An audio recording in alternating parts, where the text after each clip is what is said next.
ሰዎች ሁሉ ሊያመልኩትና እንደፈጠራቸው ሊያውቁ የሚገባው አላህ እንደሆነ እንድንመሰክር ቁርአናችን ያዛል፣ ይናገራል። በግልጽም ነብያችን ነብዩ መሐመድ አረጋግጠዋል። ይሄንን ቤዛ አድርገን ለሰዎች እናስተምራለን፣ እንናገራለን። አምላክ አንድ ነው፣ ሰማይና ምድርን ይናገራሉ። ልብ በብርሃን ልባችን ራሱ አጽንታ ትመሰክራለች። የልብ ንግግር ጭምር ነው። የቁርአንና የመልእክተኞች ብቻ ሳይሆን ፈጣሪ በፍጥረቱ ላይ ያስረገጠው ኃይሉና ብርታቱ ስለ ብቸኝነቱ ያረጋግጣል። ይህንን ተቀበሉ እና ከምንድነው ከተሳሳተ መንገድ ራሳችሁን መልሱ፣ ከስተት መንገድ ራሳችሁን አቅኑ፣ ወደ ነቢያትና ወደ መልእክተኞች የአምልኮ መስመር ተመለሱ፣ ወደ ተቀደሰው ጉባኤ አምላክ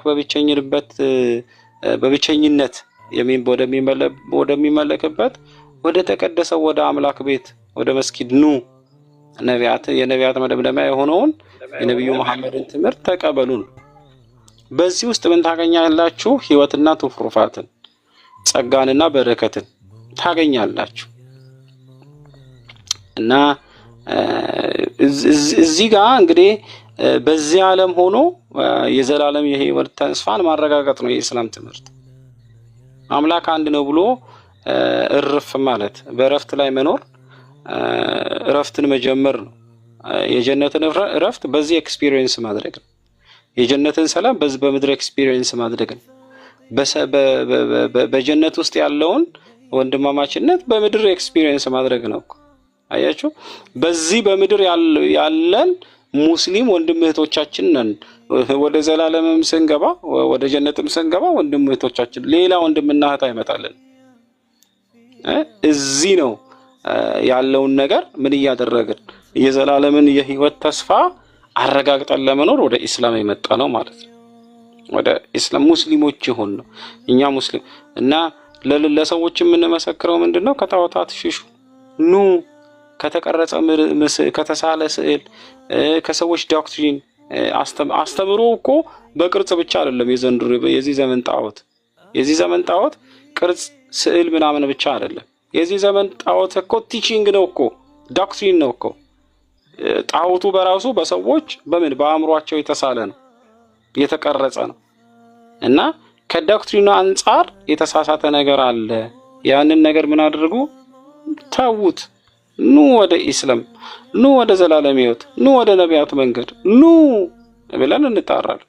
ይሄ ደግሞ ነቢያት የታሰሩበት አምላክ ለሰዎች በነቢያት መንገድ ውስጥ እንዲኖሩ በነቢያት በሙሉ ከነቢያት አንደበት የማትጠፋ ምስክርነት ናት። ተውሂድ እኮ አምላክ አንድ ነው የምትለው ማለት ነብዩ ኢሳ አለይሂ ሰላም መስክረውታል፣ ነብዩ መሐመድ መስክረውታል፣ ነብዩ ሙሳ መስክረውታል፣ ነብዩ ያዕቆብ ለቤተሰቦቻቸው በልፈታቸው ወራት በኢስላም ሞት ውስጥ የመጨረሻ ጽናታቸው ይሁን። አየ። ስለዚህ የተውሂድ አስተምሮ ላይ ራስን ማግኘት በራሱ የፈጠረህን አምላክ ማወቅ በራሱ ከዚህ በላይ ምን ያስፈልጋል? የተፈጠርክለትን ዓላማ የፈጠረህን አምላክ ከማወቅ በላይ ምንድነው የመጨረሻ ትሩፋቱ? ስለዚህ ይሄንን ኤክስፒሪየንስ እያደረጉ እየተለማመዱ በዚህ ላይ ፍሬ እያፈሩና እየበዙ መኖር ነው። ኢስላም ሰላም ነው ስንል የተቀበልነውን ማስተላለፍ፣ የተቀበልነውን እኛ ጋር ብቻ ማስቀረት አይደል፣ ማስተላለፍ ጭምር ስለሆነ ነው የምንመሰክረውና ስለዚህ አላህ ያበርታን፣ እንበረታለን፣ እንራመዳለን፣ እውነትን እያቀበልን እንግዲህ እንደ የእምነት አስተምሮ እኮ ኢስላም እንደ ዱላ ቅብብል ነው እኮ ይተላለፋል። አየ ከነብዩ መሐመድ ተላለፈ፣ ከኛ ደግሞ ይሄዳል። ስለዚህ እንደው ወንድማችን ልቡን ያቅናለትና ኢስላምን በትክክለኛው መንገድ የሚረዳበትን መንገድ ፈጣሪ ያድለው። አግሬሲቭ ያደርጋል። በነገራችን ላይ አንዳንዴ የሃይማኖት ዕውቀት በራሱ አግሬሲቭ እንደሚያደርግ ታውቃላችኋል። ስሜታዊ ያደርጋል። እውነትን በተቀበልክበት ባየህበት መነጽር እኮ ነው። በነገራችን ላይ መነጽርህና እይታህ ካልተስተካከለ አስቸጋሪ ነው። አሁን ከሰዎች የተቃረመ ሊኖር ይችላል። ይሄ ቲክታክ የሰጠ ነገር ሊሆን ይችላል። በቤተ እምነት የተቀበለው አስተምሮ ሊሆን ይችላል። በተለያየ መንገድ ማለት ነው። እና ከነዛ ሁሉ አጥቦ ራሱን አንጽቶ እና ንጹህ አድርጎ ለአምላክ የዘላለምን ህይወት ኤክስፒሪየንስ እንድናደርግ የሚያደርገን ዕውቀትን በምን ውስጥ እናገኛለን? በኢስላም ውስጥ እናገኛለን። ለዚህ ወንድሞቻችን አሉ እና እኛም እንበረታለን እና እንደው ከትሪኒቲ አስተምህሮ ፈጣሪ ወንድም እነዛን ሰዎች ስርዓት ነው። በነገራችን ላይ እኛ ስለኖርንበት ስለሚገባን ከባድ ስርዓት ነው። አታውቀውም እኮ መታሰርህን በራሱ እንደማታውቀው ታውቃለህ። ትሪኒቲ ውስጥ ስርዓት መሆኑ ራሱ አታውቀውም። እና በጣም ነው የሚገርመኝ አንዳንዴ ይሄ ምንድነው ዶሮል ሊበሏት ሲሉ ነው ምንድነው ጅግራነሽ አሏት ነው ምናምን የሚባል ነገር አለ አይደል? ይሄ ስፒሪቹዋል ዓለም ላይ የሚሰራው አእምሮህ ላይ የሚሰራው ነገር አለ እና ልትጠፋ ስትል ያጀግናል። ሊያጠፋ እኮ ነው የሚያጀግንህ። ደግሞ መጀገኑ በትክክለኛ መሰረት ላይ ቢሆን ጥሩ ነው። መሰረቱ የለም እኮ ሙቤ ገባ። የትሪኒቲን መሰረት እኮ አንዳንዴ በጣም ነው የሚገርመኝ። እንደው አንዳንዴ ምን እላለሁ መሰለ እዛው የስላሴ እምነት ውስጥ ሆነው አንዳንድ ሰዎች ስላሴን እኛ በተረድተን በኖርንበት መጠን ልክ እንኳን ተረድተው ቢኖሩ ትላል። ገባ። አቦላዲ ወልተውለድ መንፈስ ዶክትሪኑን በራሱ ማለት ነው። እና አንዳንዱ ኦልሞስት 90% እንደው ሪሰርች አላደረኩም ጥናት ይፈልጋል፣ ግን 95% ምንም ስለ ስላሴ አያውቅም። በነገራችን ላይ ይሄ ፕሮቴስታንትም በለው ኦርቶዶክስም ምንድነው ይሄ ካቶሊክም በለው ምንም ያውቀው ነገር የለም። ዝም ብሎ ነው የሚኖረው እና ሌሎች ነው የሚያውቁለት። እንደው ሌሎች አውቀው አንተ ስትድን አስበው እንግዲህ አምላክህን የሚያውቁሉ ሌሎች አንተ ደግሞ የምታመልክ እና ፈጣሪ ያግዘን። እንቀናለን እንስተካከላለን ብዬ አስባለሁ። አንተ ከተቀበላካቸው ነብይ ብለህ ከተቀበልካቸው መካከል እሳቸው የማያሟሉትና ያልመሰከሩት ነገር አለ። እንደውም ያንተን እምነትና በማያጠናክሩ ሁኔታ የተገለጠን ነገር መስክረዋል። ይህ ደግሞ ነቢያት በሙሉ ያስተማሩት ምስክርነት ነው። ለምሳሌ ሙሴ ያስተማረው ነገር ነው፣ ኢየሱስ ያስተማረው ነገር ነው፣ ዳዊት ያስተማረው ነገር ነው፣ የተለያዩ ኢሳይያስ ያስተማረው ነገር ነው። ሁሉም ነቢያት አንድ አምላክን በብቸኝነት ህዝቦች እንዲከተሉ አስተምረዋል። ነብዩ መሐመድም ይህንን ያደረጉት። በሁለተኛ ደረጃ ነቢያቶች በሙሉ ከጣዖታት ህዝቦች እንዲሸሹ አስተምረዋል። ታዲያ ነብዩ መሐመድም እንዲሁ ሰዎች ከጣዖታት ሸሽተው አንድ አምላክን በብቸኝነት በተቀደሰ ጉባኤ ህዝቦች ለአምላክ ብቻ እንዲገዙና ለአምላክ ብቻ እንዲንበረከኩ ከጣዖታት አስተምህሮ ሸሽተው ወደ አምላክ ህብረት እንዲመጡ አስተምረዋል። አብርሃም ይሄንን አድርጓል።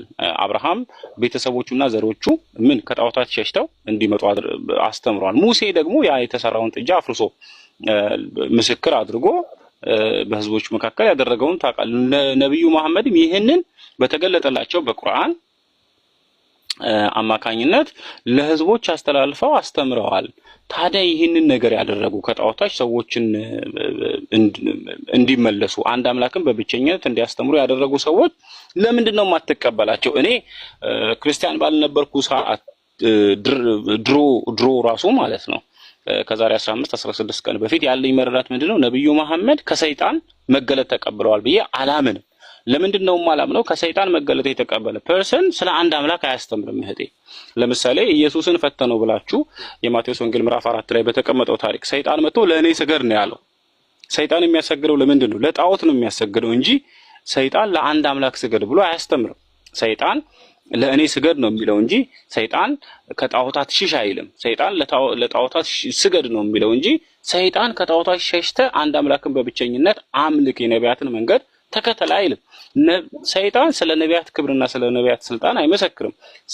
ስለ አምላክ መጽሐፍት ሰይጣን ምስክርነት አይሰጥም። ወይንም አያስተምርም፣ አያስተነትንም።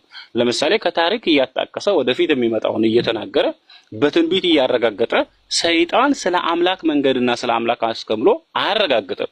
የአምላክ ነብይ ካልሆነ በስተቀር አንድ አምላክ በብቸኝነት የሚመለክበትን እንዲሁ ደግሞ የነቢያትን ክብር በተገለጠና ከአምላክ በመጣ ቃል ካልሆነ በስተቀር ኢሳ የተናገረውን፣ ሙሳ የተናገረውን፣ ዳውድ ያስተማረውን መጽሐፍቶቹን እየጠቀሰና እውነተኛ የአምላክ መገለጦች ነው ብሎ ሰይጣን ይሄንን አያረጋግጥም። ስለዚህ በዚህና በተለያዩ ነገሮች ነብዩ መሐመድ ፕሮፌት እንደሆኑ ምን አለ ልቤ አረጋገጠ። ታዲያ ይሄንን ባደረኩ ሰዓት ልቤ ሁለተኛ የጠየቀኝ ጥያቄ አንተ እኮ የአንድ አምላክ አማኝ ነህ፣ የአንድ አምላክ አማኝ ነህ ስትል ሙስሊሞች የሚያመልኩት አምላክ ስህተት ነው ብለህ ቀርብ ብሎ አትረዳም። ታዲያ ለምንድን ነው እዚህ ጋር እኮ መስቀል የሚባል ወይንም ክሩሲፊኬሽን የሚባል ነገር አለ። ታዲያ በመስቀል ውስጥ ያለህ መረዳትን ምን ልታደርገው ነው ብሎ ልቤ ጠየቀኝ። ከዛ ምላሼ ምንድነው የሆነው? መጽሐፍትን ሳገላብጥ ስለ ክሩሲፊኬሽን እና መጽሐፍ ቅዱስ ስላስተማረው ነገር ስጠይቅ የሚገርምሽ ነገር የመጀመሪያው ወደ ውስጥ የመጣው ጥያቄ የመጽሐፍ ቅዱስ ብራናዎች ከ3ኛው ክፍለ ዘመን እስከ 1ኛው ክፍለ ዘመን ሰንሰለትና የአስተምሮ ትስስር የሌላቸው መጽሐፍት ናቸው። እንዲሁም ከ3ኛው ክፍለ ዘመን በፊት የነበሩ በክሩሲፊኬሽን ላይ ወይንም በክርስቶስ መስቀል ላይ የተለያየ መረዳት ያላቸው ዲኖሚኔሽኖች ወይንም የሃይማኖት ክርስትናንን ብለው ራሳቸውን የሚቆጥሩ የሃይማኖት ተቋማት ነበሩ። በዛ በመስቀል ላይ የተለያየ መረዳት ነበራቸው። በአንድ ዘመን እኮ ነው፣ በአንደኛው፣ በሁለተኛው፣ በሶስተኛው ዘመን። ስለዚህ ይህ ነገር ምን አለ ልቤ ቤሪያ ሃይማኖት አበው ብለው ድርሰት የደረሱ ሰዎች አለኝ። ቤሪያ ከአምላክ ተገለጠልኝ ኤፍሬም ሶሪያዊ ተገለጠለት ብለው ወዳሴ ማርያም ብለው የጸለዩ ሰዎች በመገለጥ ነው የመጣ ያሉ ሰዎች ቤሪያ አለኝ። ስንት ገድልና እንትን በመገለጥ ከሰማይ መጣ ብለው የደኮረቱ ሰዎች ለምሳሌ አለኝ ወደ ውስጤ መጽሐፈ ኩፋሌ፣ መጽሐፈ ሄኖክ ብለው በድርሰት ያስቀመጡ ሰዎች እንደዚህ አይነት ዶክትሪን አስቀምጠው እንደሰጡ በምንድነው እንዳልሰጡ በምንድነው የምታረጋግጠው ሲለኝ ለካ ማረጋገጫ የለኝም። በኢስላም አስተምሮት ውስጥ እውነተኛ ምስክርነት ቅድም እንዳለ ነግሬሻለሁ። ያ እውነተኛ ምስክርነት ደግሞ በእውነተኛ ቅብብሎሽ እንደመጣ ልቤ አረጋገጠ። ስለዚህ ማረጋገጫና መሰረት ከሌለው ትምህርት ወጥቼ እውነተኛና ቀጥተኛ የሆነውን የኢስላምንና የአንድ አምላክ አስተምሮን ተቀበልኩኝ፣ ሙስሊም ሆንኩኝ። እስልምና እየተማርከውም እየተገበርከውም የምትኖረው ህይወት ነው። እውቀቱ ጥልቅ ነው። እውቀቱ ባህር ነው። እውቀቱ እስከዚህ ድረስ ተምሬ ጨርሰዋለሁ የምትል አይደለም። ልክ አካዳሚ እንደምትማር እስከ 12 እንደምትጨርሰው ከዛ የሆነ ዩኒቨርሲቲ ገብተህ የሆነ ዲግሪ እንደዛ አይደለም። እስልምና በህይወት እድሜ እስካለ ድረስ እውቀቱ ሰፊ የሆነና እየተማርከው የምትኖር እየኖርከውም ደግሞ ተግባራቱን እየተገበርከው የምትኖር ሃይማኖት ነው ማለት ነው። አሁን አንድ ጥያቄ ሲጠየቅ አንድ ሙስሊም ላይመልስ ይችላል። ሙስሊሙ አልመለሰም ማለትና እስልምና መልስ የለው ማለት አይደለም። እስልምና ሙሉ መልስ አለው። ሰውየው ግን በእውቀት የተገደበ ነው ይችላል። እና አሁን የሆነ ሁሉንም አውቃችሁት ነው ይላሉ ሰዎች። እንዴ እስልምና እኮ እውቀቱ እስከዚህ ድረስ ብቻ ነው ተብሎ የተገደበ አይደለም። በጣም ሰፊና ባህር ነው። እና ያ ነው እስልምና ማለት ህይወት ነው፣ የምትኖረው ነው። እስካለ ድረስ እየተማርከው አንዱ ከአንዱ እየጨመርከው የምትሄደው ነገር ነው። ለምን ወጣ